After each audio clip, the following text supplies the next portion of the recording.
எரிமலை எப்படி பொறுக்கும் நம் நெருப்புக்கு இன்னுமா உறக்கம் சிங்க கூட்டம் நிமிர்ந்தால் துன்பச் சிறையின் கதவு தெரிக்கும் நாம் கண்ணீர் விற்கும் ஜாதி இனி அழுதால் வராது நீதி எரிமலை எப்படி பொறுக்கும் நம் நெருப்புக்கு இன்னுமா உறக்கம் சிங்க கூட்டம் நிமிர்ந்தால் துன்பச் சிறையின் கதவு தெரிக்கும் நாம் கண்ணீர் விற்கும் ஜாதி இனி அழுதால் வராது நீதி.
இருக்கிறது என்றால் அது ஏதோ தேர்தலுக்காக துவங்கப்பட்டு தேர்தலை மட்டுமே மையமாக கொண்டு துவங்கப்பட்ட ஒரு கட்சி அல்ல.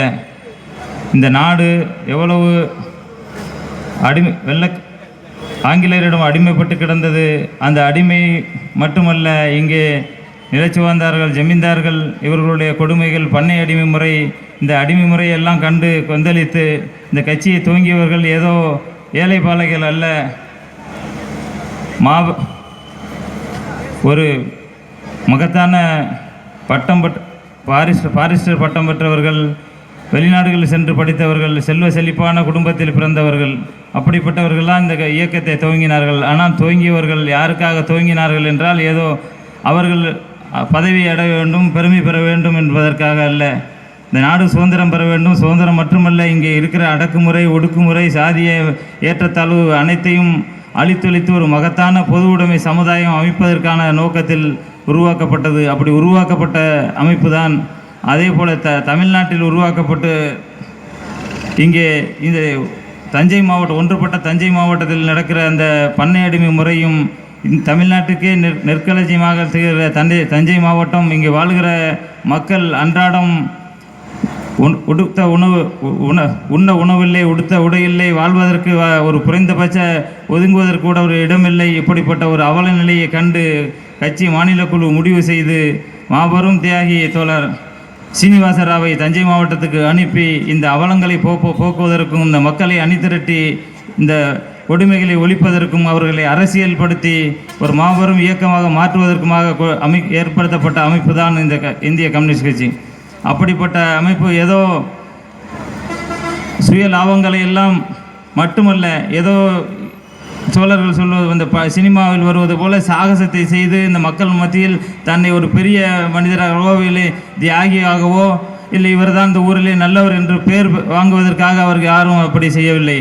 இந்த மக்கள் மேம்பட வேண்டும், தான் எவ்வளவு துன்பங்களை அனுபவித்தாலும் இந்த மக்கள் விடுபட வேண்டும் என்று அது இந்த மக்களை விடுவிப்பதற்கு ஒரு மகத்தான தத்துவம் மார்க்சியம் அந்த தத்துவத்தை நடைமுறைப்படுத்த வேண்டும். அதற்கு எந்த தியாகத்தையும் செய்வதற்கு இந்த மக்களிடமோ இந்த சமூகத்திடமோ எந்த பிரதிபலனை எதிர்பார்க்காமல் அர்ப்பணித்து தான் ஒரு இங்கே எல்லாரும் மொழி பேசுகிறார்கள், இனம் பேசுகிறார்கள், ஜாதி பேசுகிறார்கள். இன்று ஜாதி அமைப்புகளும் இன பெருமை பேசுகிற அமைப்புகளும் இன்று மேலோங்கி கொண்டிருக்கிற இந்த வளர்ந்து வருகிற இந்த சூழலில் ஒரு நூற்றாண்டுக்கு முன்பு இந்த எந்த ஜாதி மத இதும் பாராமல் இந்த மக்களின் அவலத்தை போக்குவதற்காகவும் வர்க்கமாக அணி திரட்ட வேண்டும். அப்படி திரட்டி வெற்றி பெற முடியும் என்ற நம்பிக்கையை இந்த மக்களுக்கு ஏற்படுத்த இங்கே சீனிவாசராவ் வந்தார். அப்படி மகத்தான அந்த தலைவர் இந்த மக்களை அணி திரட்டி அடித்தால் திருப்பி அடி என்று நீ இழப்பதற்கு ஒன்றுமில்லை அடிமை சங்கிலி தவிர என்று அவர்களை நம்பிக்கை ஊட்டி ஒரு மாபெரும் மாற்றத்தை இந்திய தஞ்சை மாவட்டத்தில் நடந்திருக்கிற அனைத்து மாற்றங்களும் அது இந்திய கம்யூனிஸ்ட் கட்சியால் மட்டுமே நடந்தது. அவர்கள் மாநாடுகளிலும் அவர்கள் போராட்டங்களிலும் அவர்கள் எடுத்த அந்த முயற்சி மட்டுமே இங்கே வெற்றி பெற்றிருக்கிறது. ஆட்சி அதிகாரத்திற்கு எத்தனை பேர் வந்திருந்தாலும் இவர்கள் எல்லோரும் இந்த மாநாடுகள் எடுக்கிற முடிவு தான் ஆட்சி அதிகாரத்தில் திட்டங்களாகவும் சட்டங்களாகவும் நிறைவேற்றப்பட்டிருக்கிறது. அப்படி இந்த வரலாறுகளை எல்லாம் நம்ம அடுத்த தலைமுறைக்கு கொண்டு சேர்க்க வேண்டும். ஆனால் இன்று தலைவர்களை திருடி கொண்டு அவர் எந்த சித்தாந்தத்தை பின்பற்றினாலும் எந்த தத்துவத்தை பின்பற்றினாலும் அந்த தத்துவத்திற்கு அதை தவிர்த்து விட்டு வெறும் தலைவர்களை மட்டும் கொண்டாடி கொண்டு தனி மனித பெருமை பேசுகிறார். இன்று தோழர் நல்லக்கண்ணு அவர்களை இந்த நாடே கொண்டாடுகிறது. ஆனால் அவருக்கு இவ்வளவு பெரிய நல்லக்கண்ணாக இவ்வளவு பெரிய தியாகியாக எப்படி மாறினார், அதற்கு எது அடித்தளமாக இருந்தது என்று இந்த மக்கள் மறந்து விட்டுகிறார்கள். ஏதோ சினிமாவை பார்ப்பதை போல கம்யூனிஸ்டுகளை பார்க்கிறார்கள். சினிமாவில் வருகிற இரத்தமும் கம்யூனிஸ்டுகள் சிந்திய இரத்தமும் ஒன்றல்ல என்பதை எல்லாம் இங்கே புரிந்து கொள்ள வேண்டும். தலைவர்கள் பொதுவானவர்கள் என்றெல்லாம் இன்று பெரிய தத்துவத்தை கண்டுபிடித்து பேசுகிறார்கள். தலைவர்கள் பொதுவானவர்கள் தான். தலைவர்கள் பின்பற்றிய தத்துவமும் எல்லாருக்கும் பொதுவானது. ஆனால் தலைவர்கள் தத்துவம் இல்லாமல் வெறும் தலைமை உருவாக முடியாது. அங்கே வெறும் கும்பல் தான் உருவாகும். இங்கே தமிழகத்தில் வெறும் கும்பல் உருவாகி இருக்கிறது. அந்த கும்பலை எல்லாம் நாம் அரசியல்படுத்தி அவர்களை மேம்படுத்த வேண்டும். இந்த கும்பலை நாம் வேடிக்கை பார்த்து அவர்களை நாம் குறை சொல்ல அந்த தன்மையிலிருந்து நாம் ஒரு மகத்தான அரசியலை ஏற்படுத்த வேண்டும். அது குறிப்பாக மாணவர்கள் இளைஞர்கள் அரசியலில் ஈடுபட வேண்டும். மாமேதை லெலின் சொல்வார், நீங்கள் அரசியலில் ஈடுபடாவிட்டால் உங்களை அயோக்கியர்களும் நீங்கள் விரும்பாத அந்த அரசியல் உங்களை ஆட்சி செய்யும் என்று. இன்று அந்த சூழல் இங்கே வரக்கூடாது. இந்த நாட்டுக்கு மாபெரும் அச்சுறுத்தல் இருக்கிறது. மதவாதம், ஜாதியவாதம் இதையெல்லாம் போக்க வேண்டும். நாமெல்லாம் ஒரு மகத்தான தொன்னுலகை படைப்பதற்கு நாமெல்லாம் வீறு கொண்டு எழ வேண்டும்.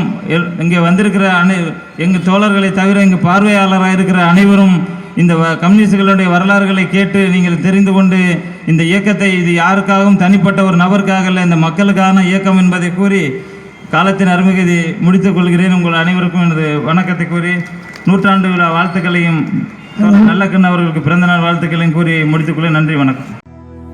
பூமியில் எங்கெல்லாம் போராட்ட வேள்வியோ அங்கெல்லாம் பூத்த கொடி, பூகோள எல்லைகளை ஆவேசமாய் தாண்டி மக்களை காத்த கொடி, மாபெரும் ஞானிகளும் காணாத சமதர்ம வழிகாட்டும் இரத்த கொடி, கோடானு கோடியாம் உழைக்கின்ற வர்க்கங்கள் கொண்டாடும் தொப்புள் கொடி.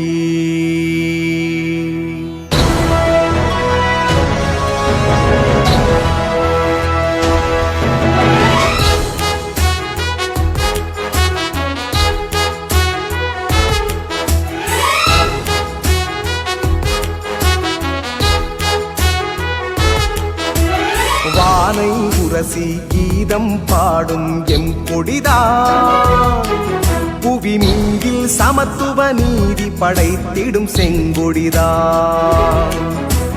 வானை உரசி கீதம் பாடும் எம் கொடிதான், புவி மீதில் சமத்துவ நீதி படைத்திடும் செங்கொடிதான்.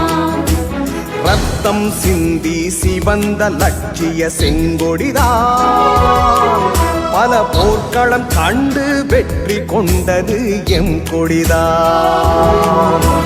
வேர் பிடித்து ஓங்கி வளர்வது இக்கொடிதான், யாதும் ஊரே யாவரும் கேளிர் தத்துவம்தான், யாதும் ஊரே யாவரும் கேளிர் தத்துவம்தான். வானை உரசி கீதம் பாடும் எம் கொடிதான்.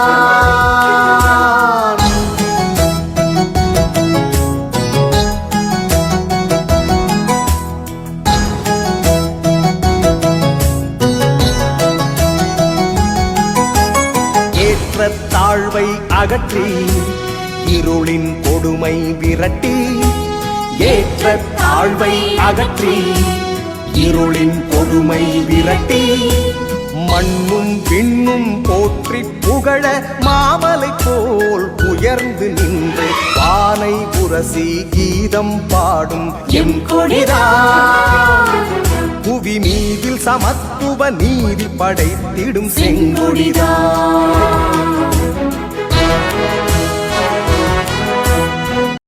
வீடியோ பிடித்திருந்தால் லைக் பண்ணுங்க, ஷேர் பண்ணுங்க, சப்ஸ்கிரைப் பண்ணுங்க, மறக்காம பெல் ஐகானை கிளிக் பண்ணுங்க.